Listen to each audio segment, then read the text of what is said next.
All right, folks, we are here at UK Games Expo. I'm here with Benji, once again, from Osprey Games.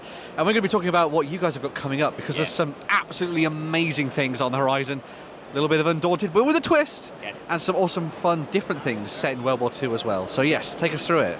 So ahead of us, we have an incredible season of games. This is the furthest ahead we've had a slate locked that we can actually show people boxes. Our new development team have been absolutely working like troopers to be able to bring stuff out. So today, I am very proud to be able to show off for the very first time out of our offices what the new Undaunted looks like. Oh. So, Undaunted 2200 Callisto is the first time that the Undaunted games go to space.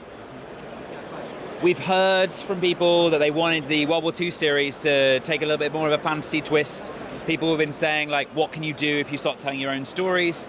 David and Trevor, the designers, have been iterating on the system for the last few years and winning back-to-back BGG Golden Geek Awards, which is honestly astounding, and I think we're the longest running winning series for it.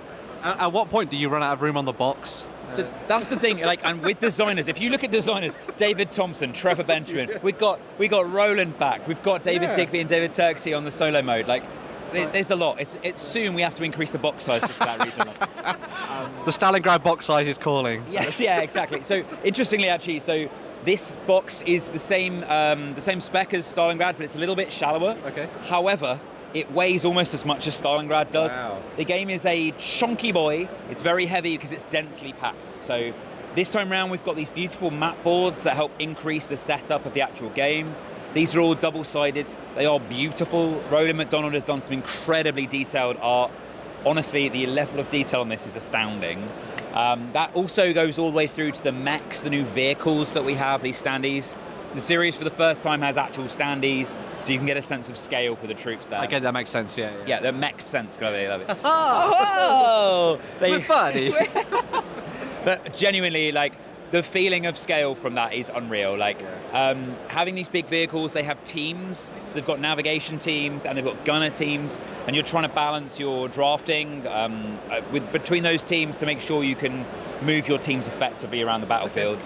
Talking battlefields, we now have these high ground and low ground dice. So it's all about king of the hill, taking prominent positions, shooting downhill, shooting uphill, which means you get advantage or disadvantage on dice. Okay. Importantly, also, we now, because we don't have these historical factions, we've now got our own kind of units. So in this, we've got this big miners strike on this moon.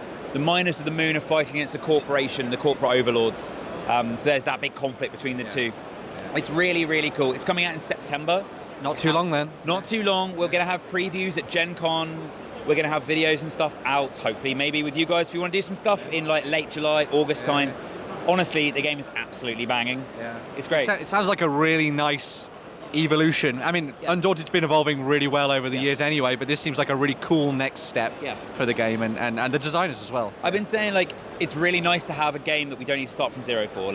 Making new games is really cool, but having something that you can iterate on and improve, these little bits and pieces, the quality of life, that actually makes a huge difference, because then we can bring those improvements to our brand new games. Tiny detail on this, our map boards have these little clipped edges. They look a little bit sci-fi because of the little hex edges, but actually it means when you take them out of the box, they peel away out of the box. Oh, satisfying. Little stuff like that makes such a big difference for us nerds. Oh, that's so cool. So yes, Undaunted 20... Well, how do you say that? I can't remember how you say it. Undaunted 2200 is 2200, that's the way you go with it. Callisto. Make sure to check that out later this year. So that's September. Yes. Then we have also from David Thompson coming in October. This is our big late Gen Con Essen release. Is this new game for us, which is a choose your own adventure narrative thriller. David Thompson is known for his war games being combined with other genres. So last year we did General Orders, which was a worker placement war game. Yes. This year he's got this worker placement, escape room, choose your own adventure kind of game. You basically play as spies in France during World War II, and you're trying to go on these secret missions across these 3 long scenarios. And you cooperatively with your friends are trying to make decisions where to place your agents. A little bit of subterfuge, there's combat, there's these little encounter maps, but there's no dice rolling. So okay, right. The entire game is driven by what your units can do, what equipment you assign them with, where you place them, and what choices you make. Okay. So basically you're collectively making choices and telling a story as a group, but it's got this huge branching narrative. So there's 3 scenarios in the box, but they are firstly very long. They're also very replayable. Okay, that's cool. That's when cool. I say very long, they're very long, assuming you don't die immediately, which I have had. Wow. Okay. That can happen.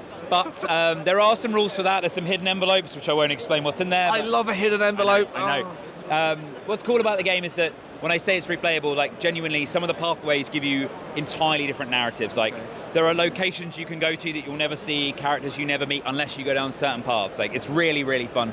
We're thinking it's going to be a great thing for gaming groups, for families, for like play partners. Spend like an evening, a big weekend to like indulge in the box. Yeah. As someone who likes myself a little bit of Sherlock Holmes consulting detective, this seems like a really nice, cool game to dive into. Obviously it's got some really good names behind it. The artwork as well looks phenomenal. Rob's been showing off a little bit on camera, but yeah, it's gorgeous. The Quanchai art is great, and like Dave Neal, who worked on Consulting Detective, like we've learned a lot of stuff, and we're trying to pitch it as like somewhere between Consulting Detective and like an exit game. It's not quite as like heavy and dense as Consulting Detective. It's got a lot more of that paciness that like Unlock or something like that has. So it really zips along, which is why we say it's a thriller. I love that. I love that. That's so cool. And you said 3 stories in the box, I assume. Yes.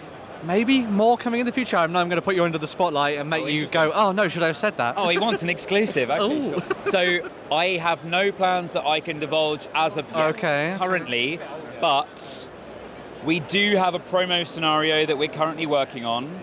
I don't have any release for it yet, but we have something we're working on specifically so that people firstly can onboard themselves. We've got like a little training mission before the agents go away, and that's basically designed so that people can get a taste of the game, demos like here, but without spoiling the actual narrative of the game. It's a little bit shorter, but it gives you a bit more flavour of it.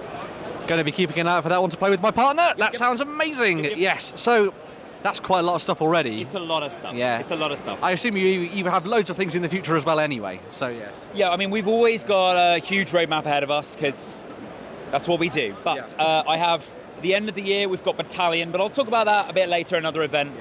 Particularly, the thing I want to highlight is Katmai, the Bears of Brooks River. We announced this game on Wednesday this week. Yeah, we saw some previews going out on that and stuff. Yeah, yep. So. This game is it's a lane battler game. It's all about bears catching salmon in the Alaskan wilds. I immediately love it. It's absolutely beautiful. All the bears in it, each one is fatter than the last one. They've all got these like comedy names based on real bears from the Katmai Conservancy. That's so cool. That's so cool. And the best thing about this as well is that because Rob's been expertly doing the camera work, you can check out all these QR codes if you pause the video and check out even more information. It's almost like we're professionals. That should take you through to the BGG pages, I believe, where you can get more information and more art from them. There we go. Thank you very much, Benji. That was absolutely fantastic. Obviously. Oh no, don't pan up from there. That could have been very suspect. But yes, obviously it's absolutely fantastic talking to you once again. Sure. Can't wait to dive into more from Callisto, obviously, and War Stories sounds really, really cool indeed. And I'm a big fan of bears, so you know, I'm quids in, basically. Oh God, it's so good. And of course, Osprey has even more stuff coming out for all their other games over the course of this year as well. Yep. So yes, we're going to dive into the rest of the live blog and the live stream, and we'll be back with more videos very, very soon. Bye for now.